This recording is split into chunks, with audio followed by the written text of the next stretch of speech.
Hello and welcome to Whisky Resource. My name is Mark and this is review number 20. So review number 10, if you want to go and have a look, that was Ardbeg 10. So today, I think since we're at number 20, it would be fitting to do its nearest 10-year-old rival, Laphroaig 10. So Ardbeg versus Laphroaig. It's a debate that's been going on for quite some time. On one side you've got the cult of Ardbeg, as it's known, with their committee. And on the other side you've got the Friends of Laphroaig. They're quite close together. I think I'm right in saying that they're within 3 miles of each other.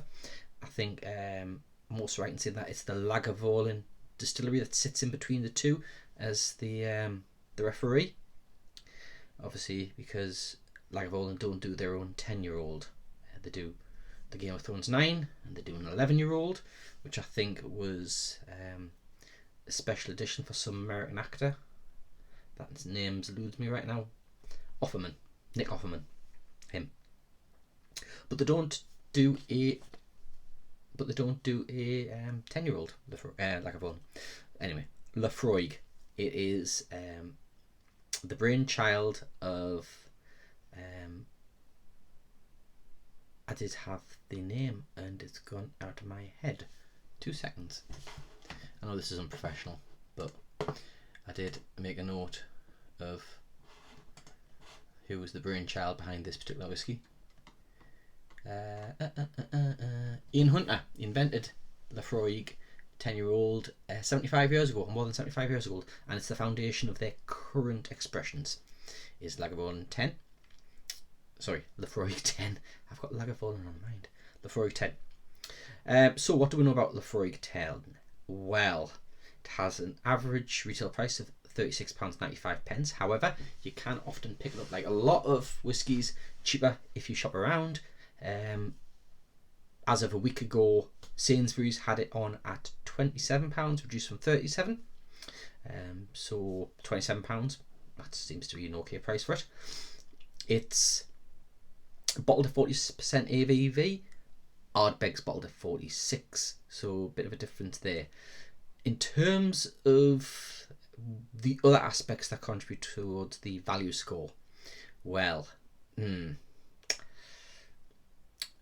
2018, the distillery manager John Campbell did an interview with Forbes magazine, and in that interview he states that they don't chill filter their whiskies, and they also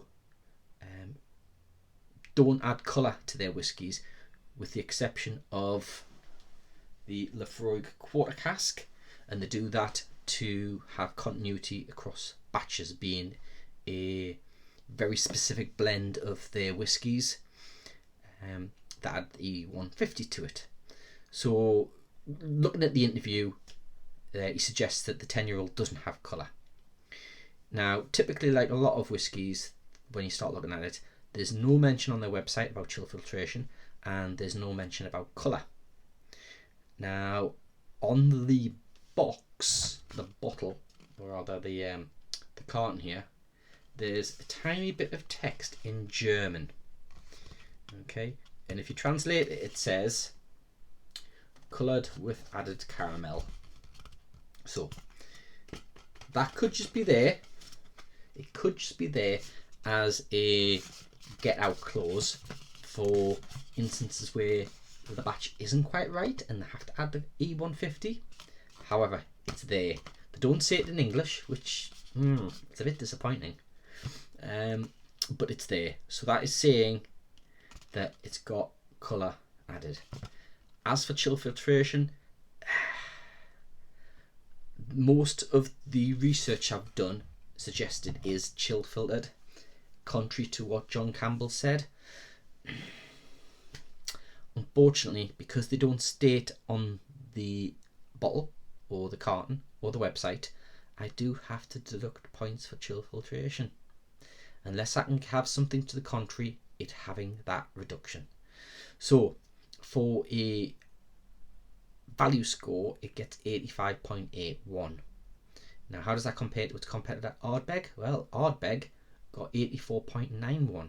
So Ardbeg is a clear 9 points ahead of the Laphroaig 10 on value score. Even though Ardbeg is a more expensive bottle of whiskey, it has the attributes that make it a valuable bottle. It's 46% ABV, 6% higher than this. It's non-chill filtered. It's natural colour. It comes out and it's provided in the bottle the way that people who like to savour their whiskey and enjoy their whiskey and knows their whiskey prefer it. And Laphroaig, whilst they do have variations of whiskey that hit some of their metrics, it's this particular expression, their core expression, doesn't, unfortunately.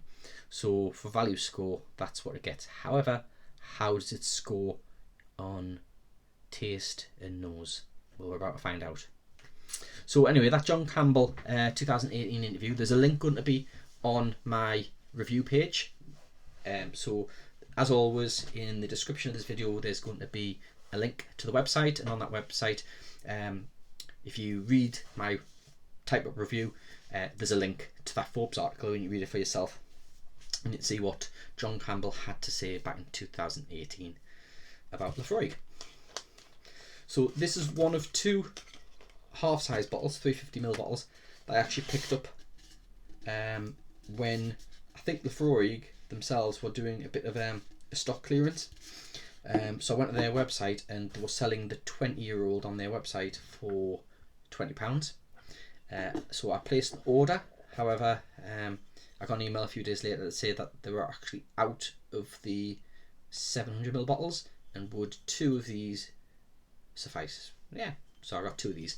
This is my second one, and the fill level, it's approaching halfway. So you can tell that it's a whiskey I do enjoy, and indeed I've got a full quarter cask there. That is my second quarter cask that I've had, and then I've got, I might as well show you.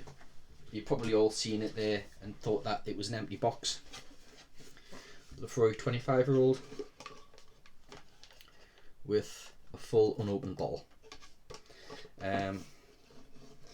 So I will one day open this, and I will do a review of it, and I'll also tell you the story about how I came to get that. It's not as obvious as it may appear how I got hold of that. It is an interesting story, and there are a few in the whiskey community who benefited from that as well, because I shared. Okay, so Laphroaig 10.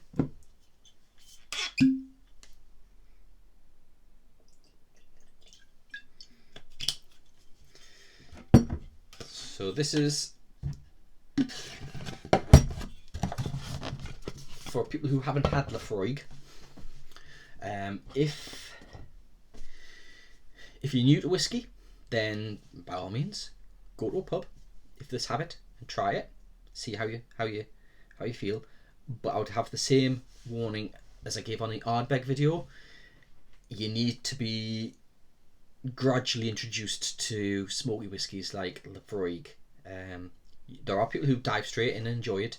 There are equally people who give it a go and never return. It's probably one of these whiskies that you want to work your way up to. I did a tasting evening to raise some money for charity a little while ago, and I had a selection of 7 whiskies that I prepared, and the very last whiskey was Laphroaig. And believe it or not, most people thought that Talisker 10 was smokier than Laphroaig 10. Anyway, let's get into it. So TCP, iodine, it's smoky.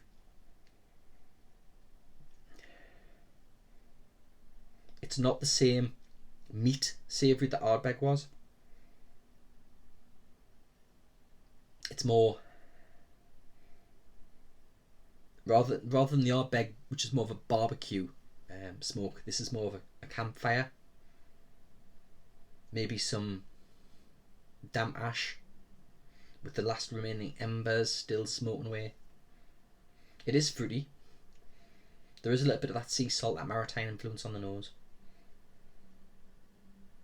There's a little bit of a estuary smell going on there.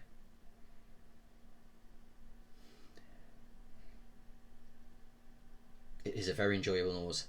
If you can get past that smoke, which is the first hit of that iodine TCP, get past that, and if you can kind of blank it out in your mind, the fruits that come through are quite nice. A bit tropical and citrusy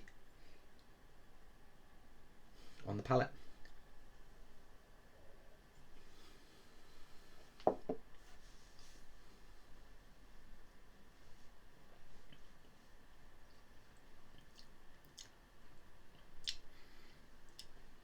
I'm going to take that sip, for research.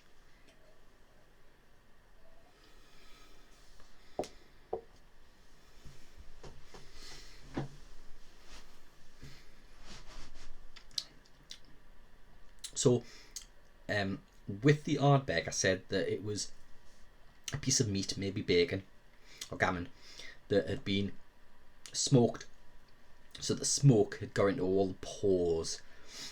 With this is more like some fruit that had been accidentally dropped onto a, or rather, what's the word I'm looking for?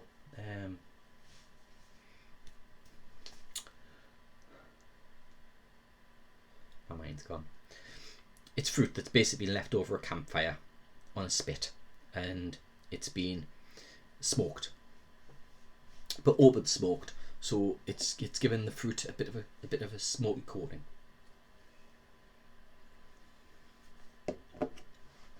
It's sweet, it's fruity, it's smoky. That's to be said. A little bit of iodine, TCP, salt, a little bit of spice. It's quite drying, a bit bitter on the finish, but that initial smoke and fruit keeps on going and going. It's just still there. It does keep going. So I'm going to put a bit of water in. Given the proximity of Laphroaig to Ardbeg, they are two similar but equally contrasting expressions of smoky, peated, maritime influenced single malts of 10-year-old.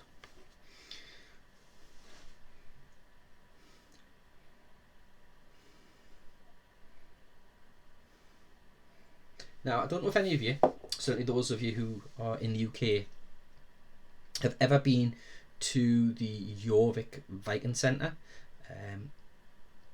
Back in the day when it first opened, when they were doing all of the, I don't know if they still do, but you would go in and there would be this smell, this kind of campfire-y type smell in the air as part of the exhibit. I believe the Eden Camp, which I believe is near Pickering in Yorkshire. That's a former prisoner of war camp from the Second World War. If you go through that exhibit, which is similar in the way it presents itself to Jorvik, they've got similar kind of aromas pumped into the rooms to help you develop an idea as to what it was to be like during the billets, for example. So it'd have this smokiness in the atmosphere. That's what I'm getting on the palate on this. It's that kind of smoky, artificial smoke.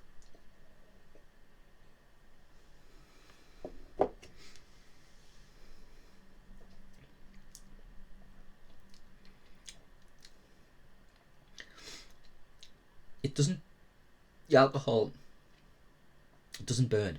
It's not noticeable, at least for me. I'm not getting much of the alcohol burn before I put water in. After I put water in, it's not really noticeable.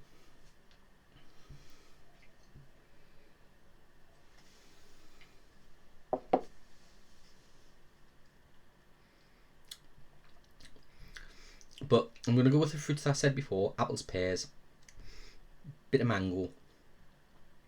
Maybe, if you really concentrate hard enough, smoked pineapple.